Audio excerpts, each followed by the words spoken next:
This week's drought monitor is out and conditions have worsened. I'll show you which counties were added to extreme drought. 5 shot in Wake County. 1 man is dead and 4 other people are injured at what family members described as a party. The search for the shooter as deputies investigate what led up to the violence. Terroristic threats. A Chapel Hill man is arrested in Florida, charged with planning a mass shooting. What we know about his law enforcement career right here in the Triangle. After days and days of no rain, it's no surprise that drought is worsening across parts of our area. This week's drought monitor came out just a few hours ago, and now most of our central and northern counties are under extreme drought. Good afternoon, everyone. I'm Renee Chu. And I'm Chris Levingood. Thank you so much for joining us. We have meteorologist Elizabeth Gardner outside on the WRAL weather patio to talk more about this. Talk about the people who are most affected by this, Elizabeth. So I'm going to start off taking a look at the map, and you can see, if you happen to be following, you can tell that the map looks a lot redder today than it did yesterday. So Thursday is the day that the drought monitor comes out. Came out around 9 o'clock this morning or so. And now over half of the counties in our viewing area are under extreme drought. We had additional counties added last week from the week before, but it was only still a small fraction of the viewing area. And now we're up to at least a half, maybe even 2/3 of our counties are covered in this extreme drought. And so I was actually a bit surprised. Typically, we'll see a slow progression of the addition of different drought levels across the state, and that was pretty quick, from expanding some of the extreme drought last week to expanding it even more this week. So that's definitely not good news. Back to the west, a lot more extreme drought as well. So a good bit of the Piedmont, matter of fact, most of the Piedmont and the mountains are now under extreme drought as well. So definitely not looking good out there for us. This is a look at the change in extreme drought coverage over the entire state. So last week, 22% of the state was under extreme drought, and this week it's 38%. But again, that's the state as a whole. We need some rain. We're not going to see it today, and very little of it tomorrow. We take a look at the gardens behind us, and they look fine. We do have our own wells here at WRAL, and so as you're driving by on Western Boulevard, you might see us watering, but it's not city water, so it is well water. 81 degrees is our temperature right now, so we're warming up nicely. We have a westerly wind at 11 miles per hour, 82 in Southern Pines and in Rocky Mount. So it is warm, it is dry, and those hot, dry conditions, of course, only continue to make things worse in terms of the drought. We'll be in the mid 80s for this afternoon. We do have some chances for rain. Friday, we won't see enough to create any help, but by the time we get to Saturday and Saturday night, we should have some significant rainfall. I'll explain how much and when we'll see it coming up. All right, sounds good, Elizabeth. We'll come back to you. North Carolina is in a historic drought, as we've been talking about, and climate experts say that the last time we've seen conditions like this was nearly 20 years ago. But what's also unusual is the time of year and the parts of the state where this is happening. WRAL's Carly Haynes is live after listening in on an expert panel. Carly, this also means an increased risk for wildfires. And we have already seen that play out across parts of the state. We're right by Old US 1 near Apex. And where we're standing, the grass is greener, but across the street, you can see that ash, the charred grass and trees where a brush fire happened earlier this week. And that's what this webinar really addressed today, where we are with our drought status, what that means for our safety and how it affects us. Experts are seeing that extreme drought level across nearly 40% of the state, as we just heard. That's what's leading to these water restrictions and these burn bans. As you know, we've been in that statewide burn ban over the last 3 weeks or so.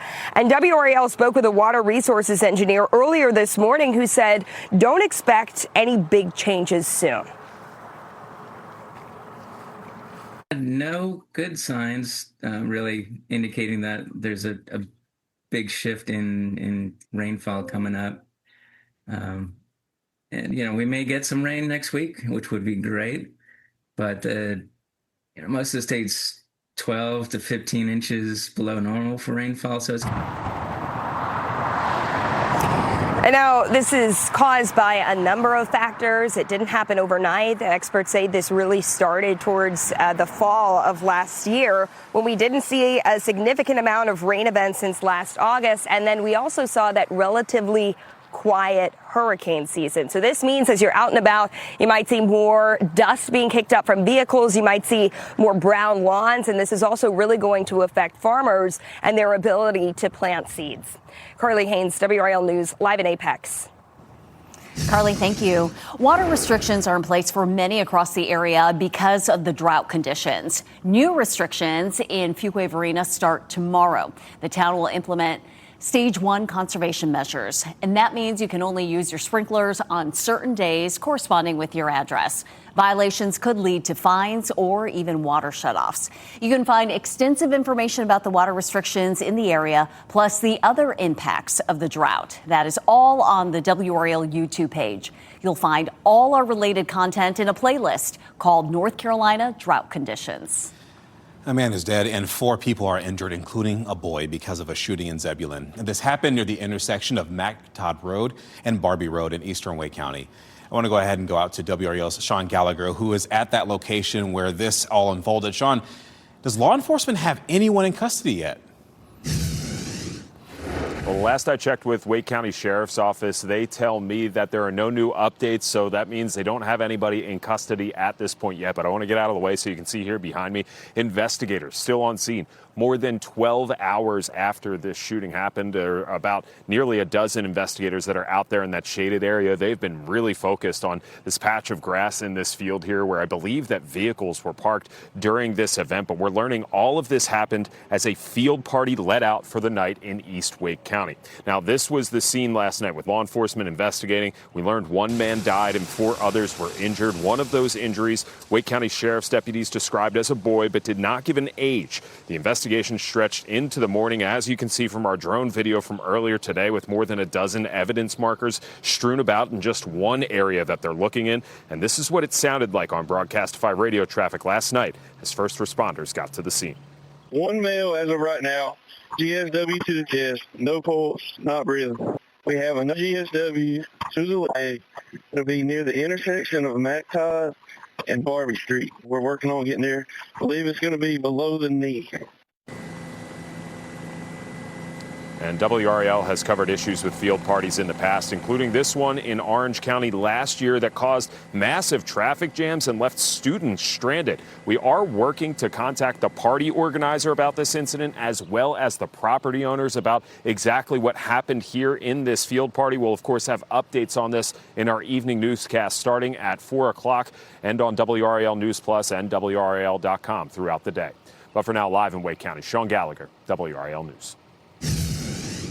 And I'm Laura Levine here in the WRAL Live Center this noon. We are now hearing from the mayor of Zebulon. She says, "My heart is heavy as I learn about this tragic incident that happened near Todd Park." She goes on to say, "On behalf of the town of Zebulon, I extend my deepest condolences to the family and loved ones of the individual who lost their life. I am also keeping those who were injured in my thoughts and prayers, along with the first responders who acted swiftly and with care in a difficult situation." Now, Mayor Jessica Harrison, she says that this did not happen in the town of Zebulon, but very close. And she says this is just a reminder of how close our community is.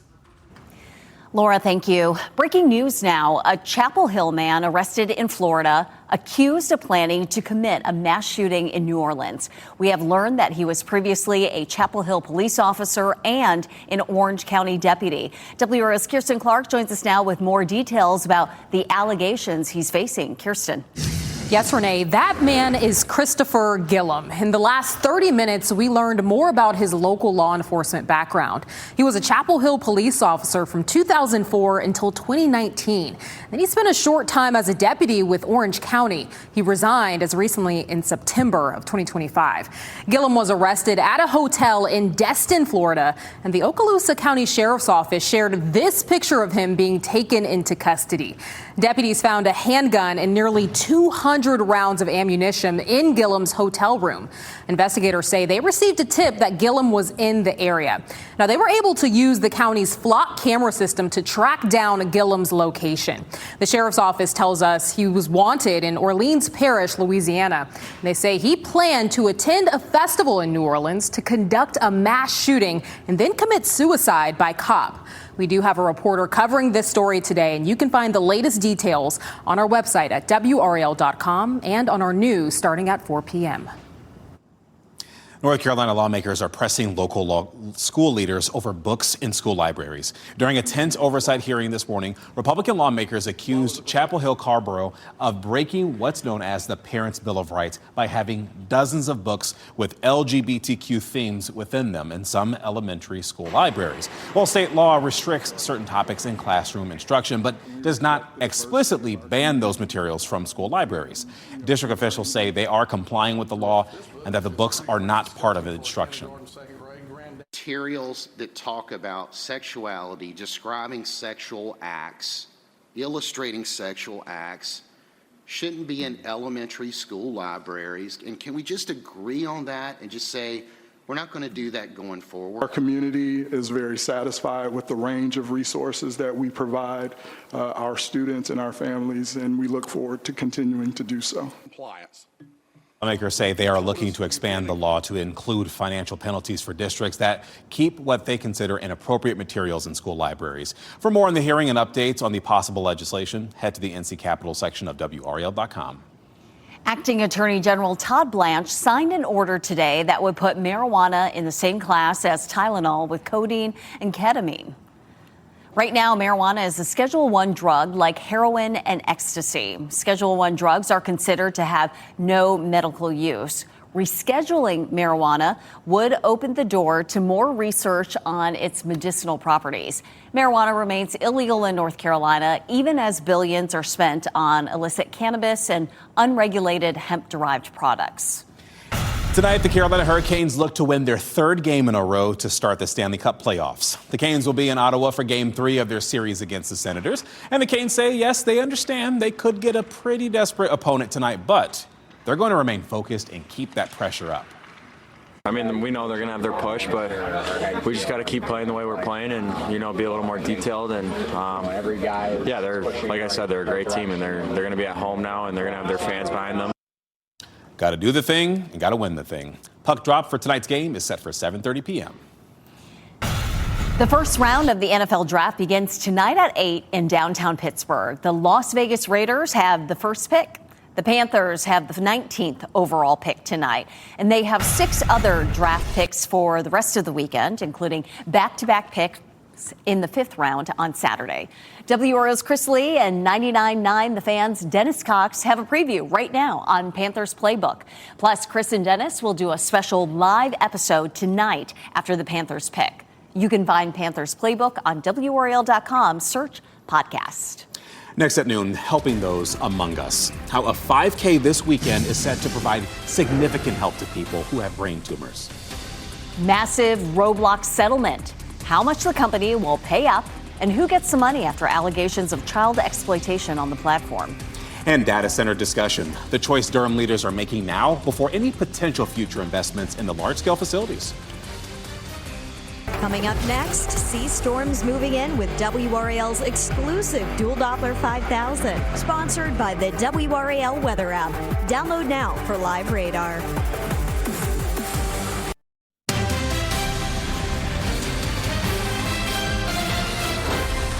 On Saturday, more than 4,000 people from 30 states will come together on the Duke Medical Center campus in Durham, and they're going to raise money and show support for people facing brain tumors during the Angels Among Us 5K and Walk for Hope. It is Duke Health's largest fundraising event to support groundbreaking research. And joining us now to talk a little bit more about that is Dr. Anik Desjardins, professor of neurosurgery at Duke. Thank you so much for joining us this afternoon. Thank you for having me. So can you talk to me a little bit about what people can expect if they decide to come to this event? Yes, so the Angel Among Us on Saturday, really, first it starts with a 5K run, but after that there is lots of activities. So there is activities the whole morning. We have things for the kids, so bouncy houses, face painting.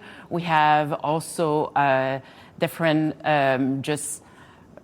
dancing and food and so lots of activities, prizes. So it's very busy. And some people may be looking at this wondering, oh, okay, this is a new event. No, it's not. It's been going on for quite some time. In fact, this event has raised more than $40 million over 32 years. And so how exactly does that money help support research toward brain tumors? Exactly. So what is very important about this money is that it is money that is given. So it's called unrestricted money, which means that it's money that we can use really for novel research, for hiring new people, for really doing the background work. So when we try to submit a grant or ask for money to do a specific research, we have really strict rules. Right. This one allows us to really to start the work that will allow us to get after that to the big grants and really the bigger discoveries. The catalyst to sort of start to begin the next process and trying to figure out some solutions here in terms of caring and treating people who have brain tumors.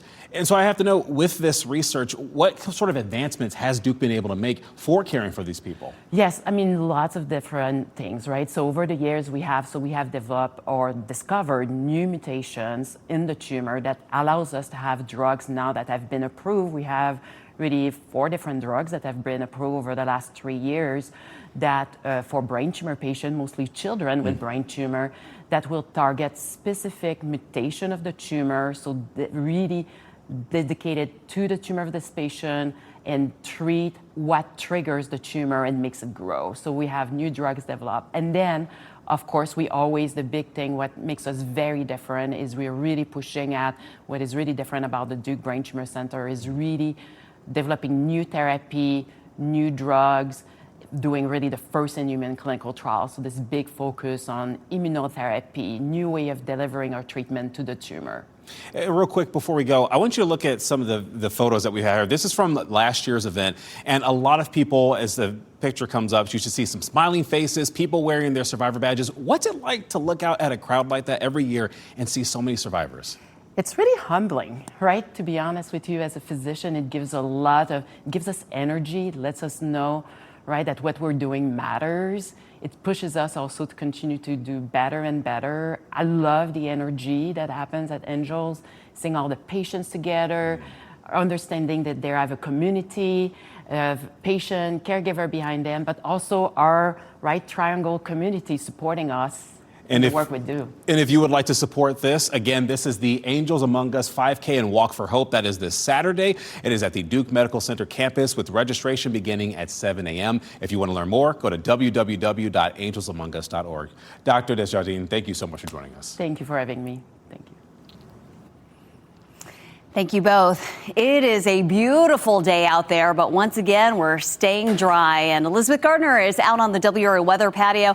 Elizabeth, I'm sure when you are out and about, people are always asking you, when are we going to see some rain? All the time. As a matter of fact, I had a friend text me a few minutes ago and said, what? It's going to rain over the weekend? So I know people are excited about it. You know, it may affect people's plans just a little bit, however. So, you know, we'll be talking about that. Let's check out the drought monitor in case you missed it at the top of the show.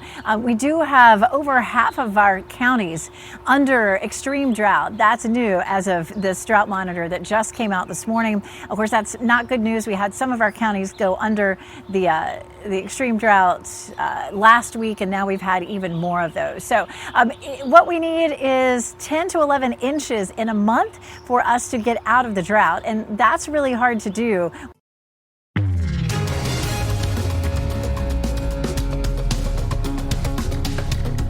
Roblox has reached a series of settlements with states totaling over $35 million. The money is meant to resolve investigations into child safety, predator access, and inadequate content moderation. Kelly Saberi explains other efforts underway to enforce more regulations for social media platforms. Alabama and Missouri announced settlements with the video game Roblox following separate investigations into allegations of young users being exploited to predators and sexual content on the platform. Roblox will pay a combined $23 million to the states, as well as an additional $12 million to Nevada for a similar settlement reached last week. As criticism towards the game grows, Roblox CEO Dave Baszucki says most users have healthy experiences on this platform every day and announced new age-based accounts to bolster its current child safety measures. Once they age check, we'll put them in the appropriate account, including kids accounts, select accounts, or 16 and up accounts. Meanwhile, a broader call for youth safety measures across the entire tech industry is taking place on Capitol Hill. It's time for Congress to pick. Are they going to pick big tech, or are they going to pick families of America? On Tuesday, parents and advocates pressed leaders to support the Kids Online Safety Act during a vigil, with some saying social media played a part in their children's deaths. They were not inevitable, and they were not accidental. Senator Marsha Blackburn expressed support for new regulations, claiming tech companies see young users as, quote, dollar signs. Their products are designed for addictiveness, and they've been very successful in that. That was Kelly Saberi reporting. Multiple lawsuits have been filed by families in our state, but no settlement has been reached. The Kids Online Safety Act passed the Senate in 2024, but has since stalled in the House.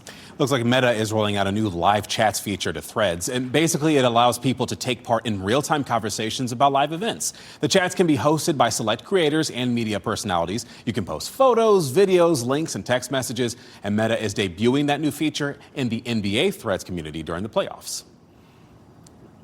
If you see breaking news or have a story tip or video or pictures of the weather where you are, report it to us. Go to WRAL.com/report it. And hey, don't worry, we did not forget. We have your winning NC Education lottery numbers right here on your screen.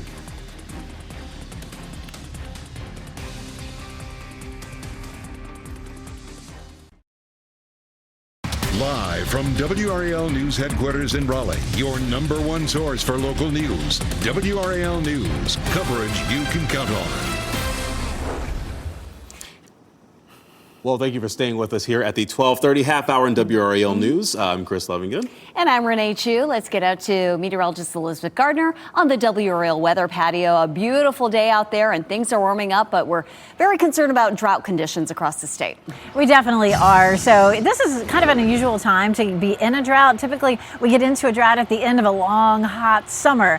And so this doesn't look good because our summer pattern is typically fairly dry.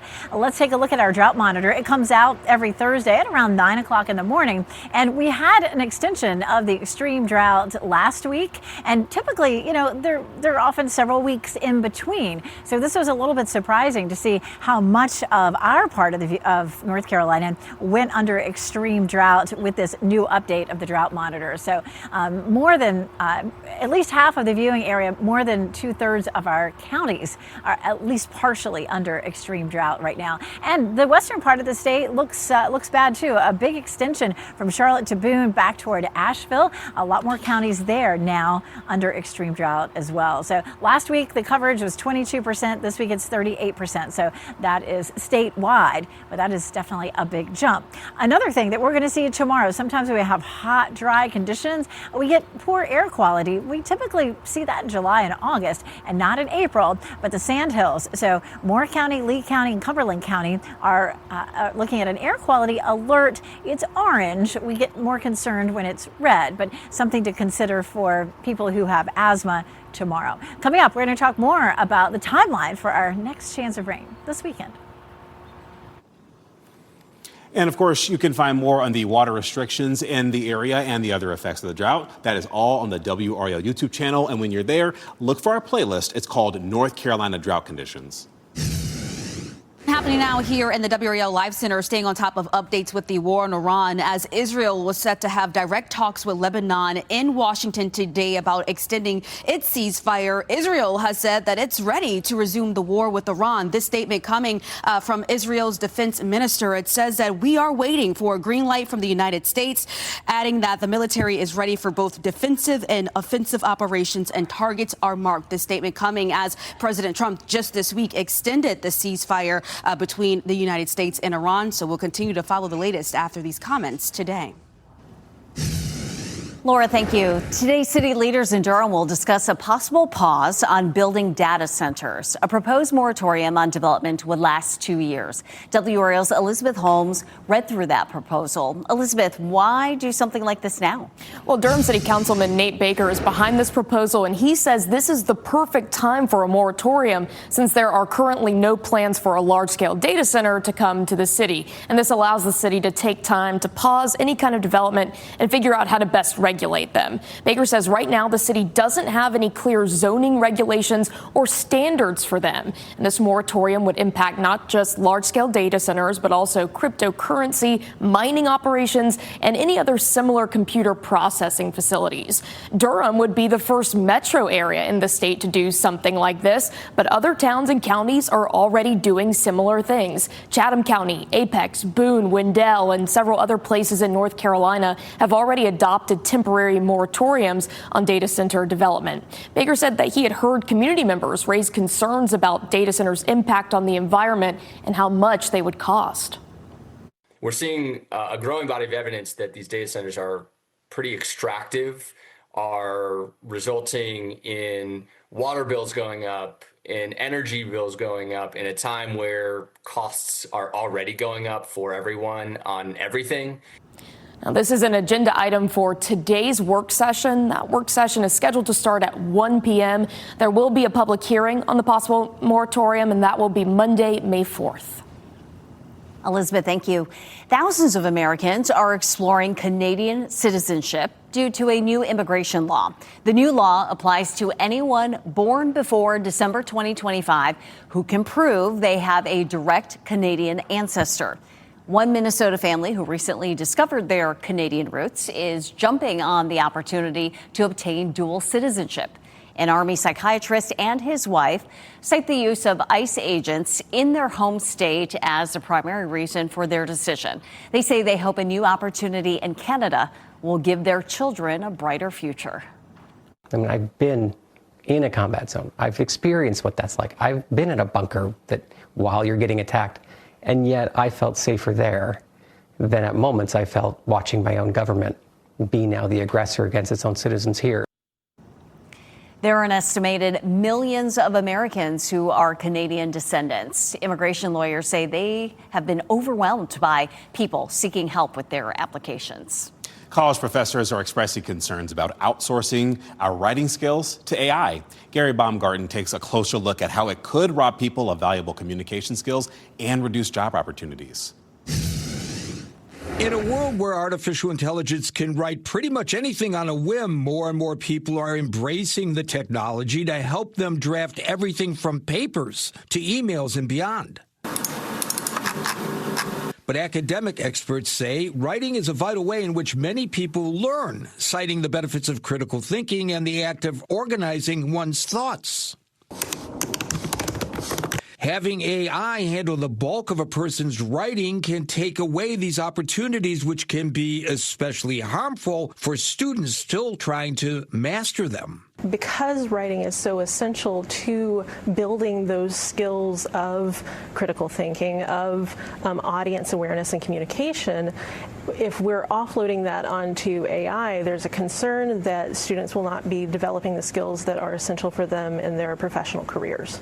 In order to prevent younger generations from having AI impact their ability to communicate, Dr. Chelsea Murdoch of Clemson University recommends thinking about writing as a sport. So if you are expecting a team to just go on the field without strength training, without conditioning, without running plays, they can't perform at their best.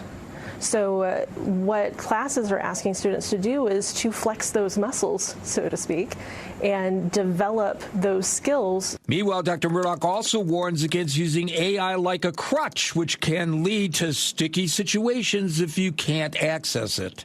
And if you don't have the AI tool there to catch you, what are you going to do? That was Gary Baumgarten reporting. And journalists also warn that pasting someone else's work into AI and then asking it to rewrite it is the same as plagiarism. Diddy defamation lawsuit dismissed. Why a judge says a documentary about Sean Diddy Combs did not create additional damage to his reputation. And NASA holdups, the funding challenges that could stand in the way of NASA's next mission to the moon. Just a reminder, you can always watch WRAL News live anytime on WRAL.com or the WRAL app on your streaming device.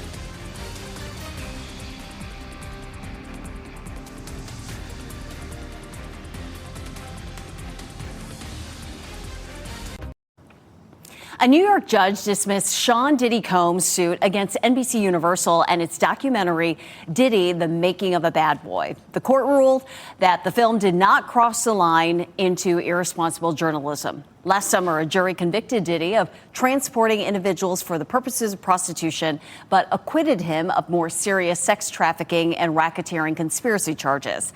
He is serving more than 4 years in prison while lawyers appeal his conviction.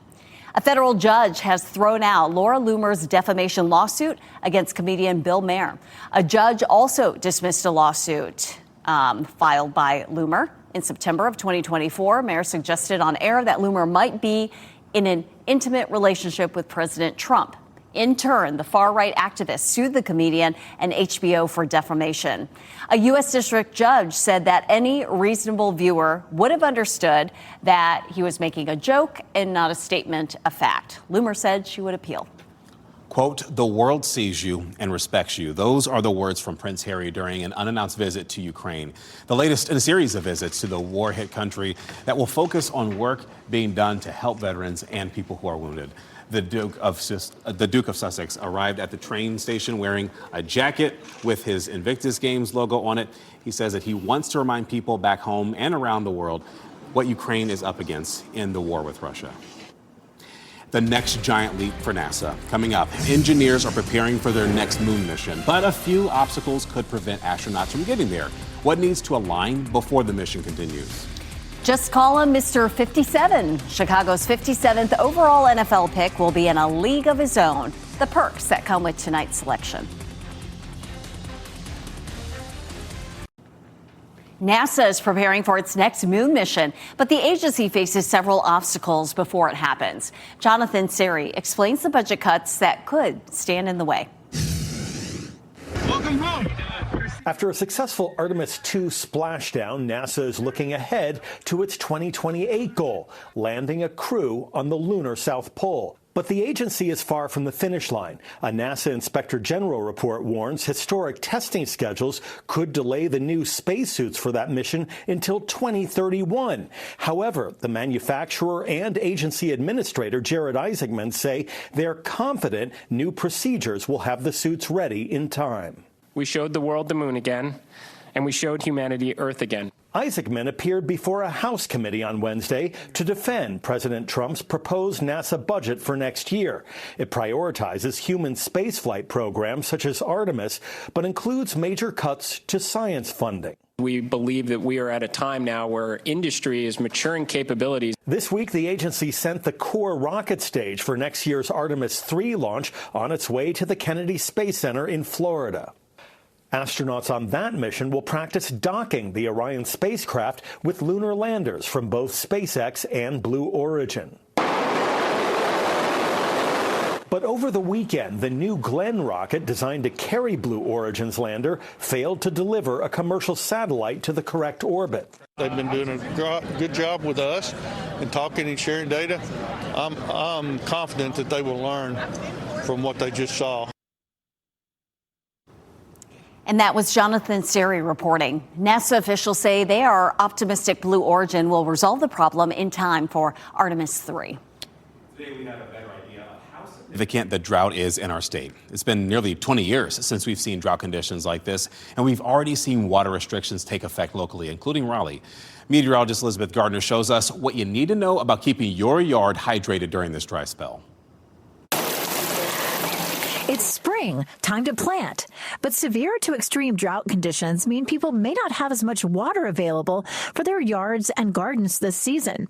Joshua Logan, the owner of Logan's Garden Center, is helping customers navigate the challenges. We're still enjoying spring, still planting, but we are doing everything we can both in our business and encouraging customers and homeowners to employ those best practices. Best practices include watering at night and using mulch.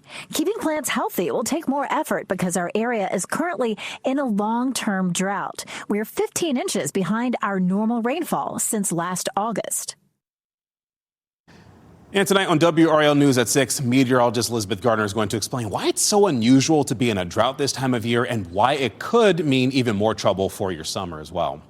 Actually, let's go out and say hello to meteorologist Elizabeth Gardner. She is on the weather patio enjoying the warm day outside right now. And you're going to dive a little deeper into this whole situation because people are wondering, why is it not raining yet? Yes, it's been crazy. And we're going to talk more about that in detail coming up on our newscast at 6 p.m. But just briefly, a little taste. So one, our global pattern was La Nina, and that's usually pretty dry for us. And then we had a big area of high pressure that was sitting over us for a good bit of the winter. And so it was a very dry winter, which is a very unusual pattern for us. Now, summers are usually dry, and so that means trouble for us going into the summer. There are not going to be a lot of really good ways to get out of the drought. But again, we'll talk more about that tonight at 6 o'clock. It's beautiful out here right now. It's a little on the warm side. 81 is the temperature. We have a northwest wind technically at 11, but we still have a lot of flow coming up out of the south. It's keeping things nice and warm for today. A couple of things that I'm watching on the map. One of those is a front that's just to our north, kind of between Raleigh and New York. You can see that one.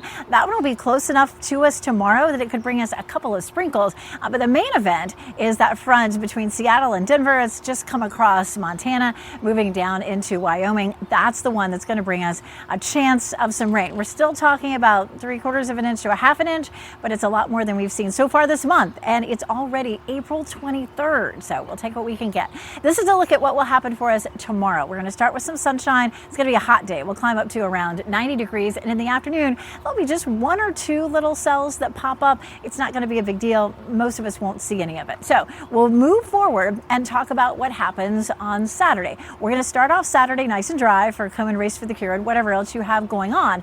But Saturday, late in the afternoon and into the evening, we'll begin to see a line of showers, maybe even a few rumbles of thunder with this one. We take a look at Futurecast. We'll start with a big picture, and you can see that cold front diving across the Mississippi Valley, and then it comes rolling right over us. Once it moves farther south, it's actually going to allow more cool air to come in. So it's going to be hot for us up until Sunday, and then the cool air comes in behind this front. And then there's another one. Notice the next one taking shape back to the west. We could see that one on Tuesday and another one next week.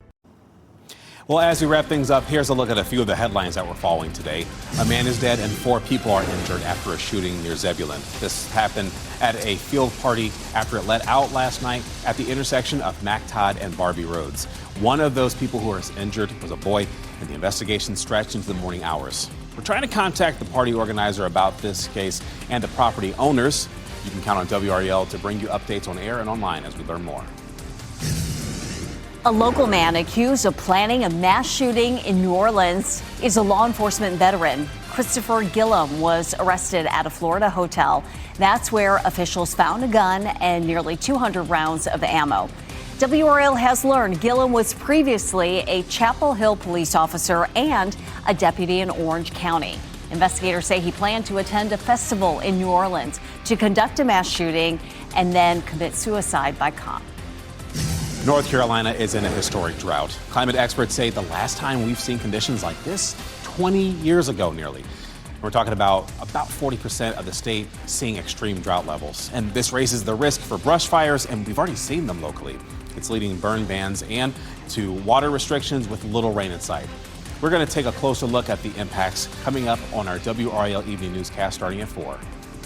Tonight's NFL draft kicks off in Pittsburgh, and a hometown business is getting in on the action. The Heinz Company will award a lifetime supply of ketchup to the number 57 overall pick in the draft. The company is paying homage in its hometown of Pittsburgh by introducing Mr. 57. The Chicago Bears currently have the 57th pick. So the lucky player will get a custom Mr. 57 jacket, free ketchup for life, and the chance to be a partner in future promotions. In addition, the Heinz Company is celebrating 157 years in business. Yes. Love Pittsburgh. It's a fun time.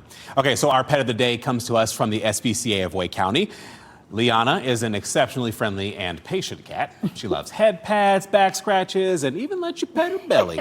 Liana is so pleasant that she actually purred during her vaccines and shots. Her adoption fee is $65. That includes her spay, microchip, vaccines, and other wellness care. You can contact the SPCA of Wake County to see if you are a match with her. She is all ready for a belly rub. NBC News Daily is next on WRAL. Your next local news update in 30 minutes. And as always, you can get breaking news updates with the WRAL News app. Hope you have a blessed day today.